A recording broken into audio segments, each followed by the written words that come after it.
ሰላም ውድ የሃኖን ኢፖክሲ ቤተሰቦች እንደምን ቆያችሁ?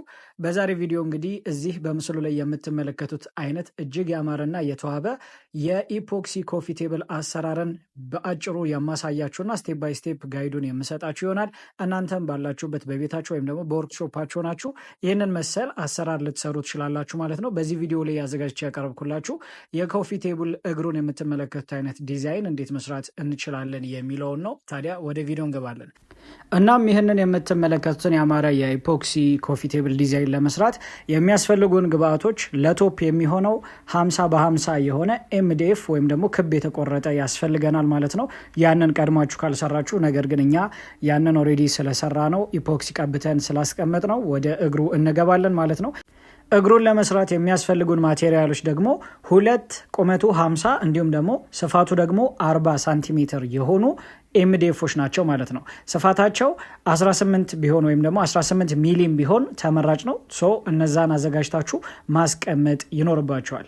እናም እነዚህን ማቴሪያሎቻችንን ካዘጋጀንና ካስቀመጥን በኋላ የምትመለከቱትን ዲዛይን በእስክርቢቶ ረስሰን እንሰራለን ማለት ነው። በእስክርቢቶችን ረስሰን ይህንን መሰል ዲዛይን ካወጣን በኋላ በቀጣይ የምናደርገው ሃንድ ቱልን በመጠቀም በጂግሶ ቆርጠን እናወጣዋለን ማለት ነው። ይህንን የምትመለከቱትን ዲዛይን አንዴ ቆርጠን ካወጣን በኋላ በአንድ ሳይድ ብቻ አይደለም በግራም በቀኝም እንቆርጠዋለን ማለት ነው። እዚህ ጋር እንደምትመለከቱኝ እንግዲህ በደንብ አድርጌ በጂግሶውን ተጠቅሜ በእስክርቢቶ የረሰስኩበትን ቦታ እየተከተልኩኝ እየቆረጥኩኝ ነው ማለት ነው። ይህንን አድርጌ ስጨርስ ታዲያ ሁለተኛው ላይም ተመሳሳይ የሆነውን ዲዛይን፣ ምክንያቱም የዲዛይን ለውጥ እንዳይኖር የመጀመሪያው ዲዛይን ላይ ብቻ ወይም ደግሞ የመጀመሪያ የምትስሉት ላይ ብቻ ነው ጥንቃቄ ማድረግ የሚገባችሁ። ከዛም በኋላ ግን ስቴፑን እየተከተላችሁ መሄድ ትችላላችሁ። ምክንያቱም ኦሬዲ የወጣ ቅርጽ ስላለ ይህንን ቅርጽ ደግሞ ሁለተኛው ኤምዲኤፍ ላይ አስቀምጠን መረሰስ እንችላለን ማለት ነው። ስለዚህ ይህንን ቆርጠን ጨርሰናል። አሁን በቀጣይ የምናደርገው ምንድን ነው?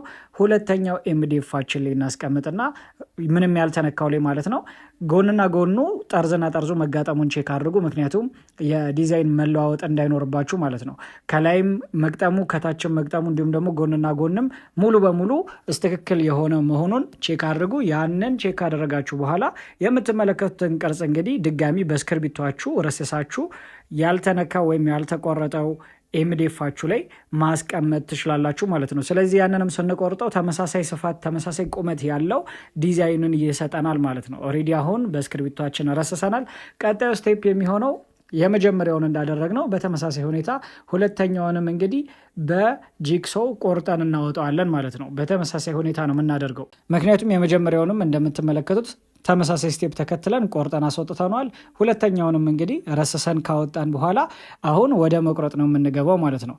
በነገራችን ላይ ሃኖን ቲዩብ እንደምታውቁት በኢፖክሲ ስራና በኢፖክሲ ምርቶች ላይ ትኩረቱን አድርጎ በተለይም ደግሞ ለተማሪዎች ልዩ ስልጠናን በአካልም ጭምር አዘጋጅቶ ያለ ሚዲያ ጭምር ነው። ስለዚህ ኢፖክሲን ከፈርኒቸር ጋር መሰልጠን የምትፈልጉ እኛ ጋር ብትመጡ እስከነ ቢዝነስ ክላሱ ጭምር ስለምንሰጣችሁ እጅግ ለሙያውና ለስራው ብቁ የሚያደርጋችሁን እውቀት ይዛችሁ መሄድ ትችላላችሁ። ታዲያ እኛ ጋር ያሉት የቢዝነስ ክላስ ሲባል ምንድን ነው?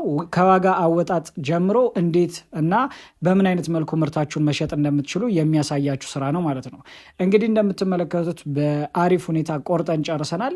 እንደ ቀደም ሲል እንደነገርኳችሁ በግራም በኩል በቀኝም በኩል ተመሳሳይ የሆነውን ዲዛይን ቆርጠን አውጥተናል ማለት ነው። ስለዚህ አሁን ሁለተኛው ኤምዲኤፋችን ላይ የሚቀረን የምትመለከቱትን የወይን ጠርሙስ የሚመስለውን ቅርጽ እንግዲህ ማስፈር ነው። ስለዚህ ባልተቆረጠበት ሳይድ አድርጋችሁ አሁንም ቁመቱና ሙሉ ቦታ ትክክል መሆኑን ቼክ ካደረጋችሁ በኋላ ረሰሳችሁ ማውጣት ነው።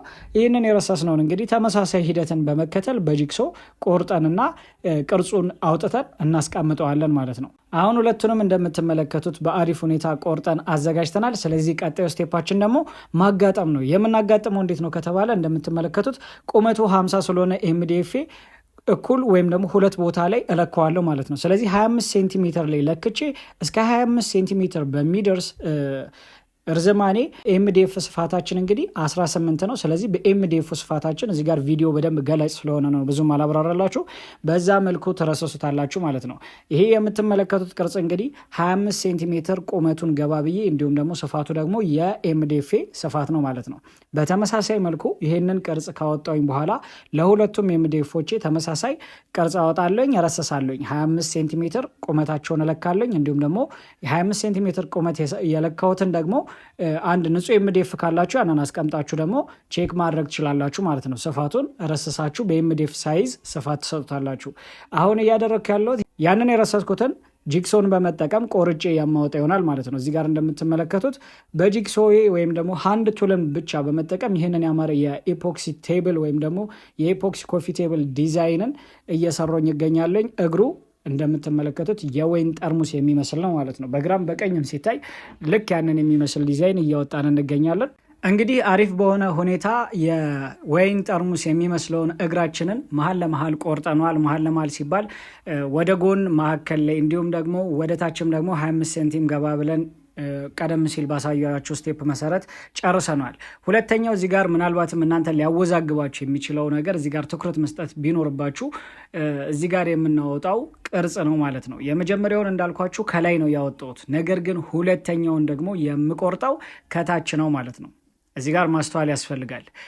ምንድን ነው መሰላችሁ ሳጋጫው አሁን በደንብ አሳያችኋለሁ። መጨረሻ ላይ ልክ እዚህ ጋር ከተሰራ በኋላ ሲጋጭ ያለውን ቪዲዮ ደግሞ አሳያችኋለሁ። ነገር ግን ከመጋጨቱ በፊት ይሄ የምትመለከቱት የመጀመሪያውን የቆረጥ ነው ከላይ እስከታች ነው። ከላይ ወደ ታች ነው የቆረጥነው። ነገር ግን ሁለተኛውን ደግሞ የምንቆርጠው ከታች ወደ ላይ ነው ማለት ነው። የመጀመሪያውን ከላይ ወደ ታች ቆረጥን፣ የሁለተኛውን ደግሞ ከታች ወደ ላይ ቆረጥን። ስለዚህ አንድ ላይ ስናጋጨው የምንፈልገውን አይነት መጋጠም ይሰጠናል ማለት ነው። ይሄ እንዲጋጠም የሚረዳን ነው። ስለዚህ እዚህ ጋም የምናደርገው ምንድን ነው ከታች ወደ ላይ 25 ሳንቲም እንለካለን። እዛ ጋር ከረሰሰን በኋላ ደግሞ ኤምዲኤፍ አስቀምጠን በኤምዲኤፉ ስፋት ልክ እናሰምራለን ማለት ነው። ስለዚህ ያንን ያሰመርንበትን 18 ሳንቲም ስፋት ያለውን ቦታ ቆርጠን በጂክሷችን እናስወግደዋለን ወይም ደግሞ እናስወጣዋለን ማለት ነው።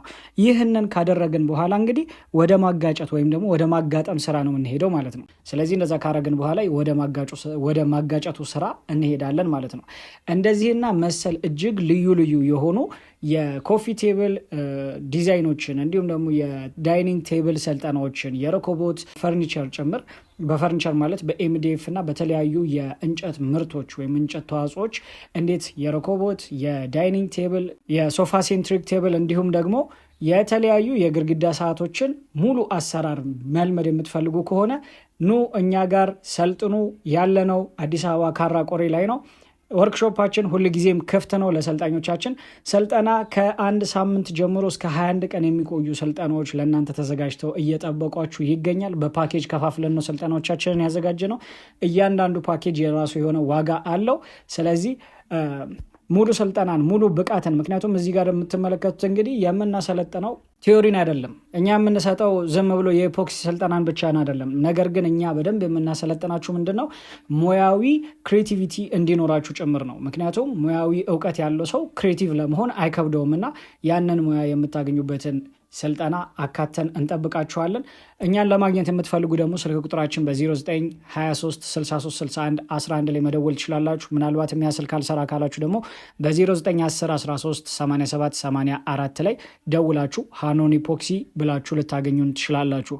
አሁን እንግዲህ እንደምትመለከቱት ሁለቱንም ቅርጽ አወጣን። ስለዚህ የምናደርገው ኮላ መቀባት ነው። መሀሉ ላይ ወይም ደግሞ የተሰነጠቀው መሀል ላይ ኮላ እንቀባለን ማለት ነው። የመጀመሪያውንም እግራችንን እንዲሁም ደግሞ ቀጣዩን እግራችንን ስንጥቅ ያወጣንለትን ማለትም በኤምዲኤፍ ልክ ለክተን ያወጣንለትን ፓርት በቪዲዮ ላይ እንደምትመለከቱት ኮላ እንቀባቸዋለን ማለት ነው። በሁለቱም ላይ ኮላ ከቀባንና በደንብ ካዳረሰን በኋላ ሁለቱንም አሁን እናጋጨዋለን ማለት ነው። ልክ እንደምትመለከቱት እያሰካካ ነው እንገኛለን። አሁን ላይ ይህንን ካሰካካችሁት በኋላ ግጥም ነው የሚለው ማለት ነው። እንደምትመለከቱት ከላይ ትንሽ ምት ይፈልጋል። ምክንያቱም በደንብ ያዝ ያደርጋል ማለት ነው። ጠበቅ ብሎ ስለሆነ የሚገባው ከላይ ምት ይፈልጋል። ምናልባትም የጎማ መዶሻ ካላችሁ እሱ ይመረጣል። ከሌላችሁም ግን በሌላ መምቻ ነገር መታ መታ እያደረጋችሁ ማስገባት ትችላላችሁ። ከዛም እንደምትመለከቱት ወጥ የሆነ እንጨት ነው የመሰለውን ምንም የተጋጨበት እንትን አይታይም። እንደምትመለከቱት ይህንን ለማጋጨት የተጠቀምነው ስክሩ ድራይቨር የለም ወይም ደግሞ የተለያየ ቪቲ አልተጠቀምንም። ነገር ግን ምንም ነገር ሳንጠቀም በምትመለከቱት አይነት መልኩ አጋጭተን ጨርሰናል። ቀጣዩ ስራ እንግዲህ የቅብ ስራ ነው። ቅብ ከፈለጋችሁ እናንተ በብሩሽ መቀባት ትችላላችሁ። አሊያም ደግሞ ኮምፕረሰርም ካላችሁ ደግሞ በኮምፕረሰር ተጠቅማችሁ መቀባት ትችላላችሁ። ከላይ የምትመለከቱትን እጅግ ያማረ የኢፖክሲ ዲዛይን ደግሞ አስቀምጠንበታል ማለት ነው። ከዛም አሁን ከተጋጨ በኋላ የምትመለከቱትን ውበት እዚህ ስራ ላይ አፍስሰን ጨርሰናል ማለት ነው። እርግጠኛ ነኝ ይሄ ቪዲዮ እንደወደዳችሁት እንዲሁም ደግሞ እንደሚጠቅማችሁም ጭምር እርግጠኛ ነኝ። በኢፖክሲ ዙሪያ ላይ ደግሞ ሰፋ ያሉ ቪዲዮዎች የተለያዩ ቪዲዮዎችን ስለምንለቅ ምንም አይነት ቪዲዮ ባያመልጣችሁ መልካም ስለሆነ ሰብስክራይብ ብታደርጉ ተጠቃሚ ትሆኑበታላችሁ። እናም ወደዚህ አይነት ስራ ውስጥ መሰማራት ለሚፈልጉ ፈርኒቸር ውስጥ ላሉ የተለያዩ አዳዲስ ዲዛይኖችን መሞከር ለሚፈልጉ ሰዎች ደግሞ ሼር ብታደርጉላቸው እነሱም እጅግ በጣም ተጠቃሚ ይሆናሉ ማለት ነው። በቀጣይ በተለያዩ የዲዛይን አሰራሮችና ስራዎች ላይ ትኩረታችንን አድርገን እየሰራን እንመጣለን። ይህንን የዩቲዩብ ቻናላችን ሰብስክራይብ ማድረግ እንዳትረሱ። እንዳልኳችሁ ደግሞ ቀደም ሲል በአካል ስልጠናዎችን እንሰጣለን። ስለ ስልጠናው የተወሰነ ገለጻ ለማድረግ ያክል ኢፖክሲ ስልጠና ነው የምንሰጠው። የኢፖክሲን ስልጠና ስንሰጥ ኢፖክሲን ብቻ ሳይሆን ኢፖክሲን ከፈርኒቸር ጋር አድርገን የቢዝነስ ክላስ እንዲሁም ደግሞ የማርኬቲንግ ክላስም ደግሞ ጨምረንበት በአንድ ላይ እናንተን እየጠበቅናችሁ እንገኛለን።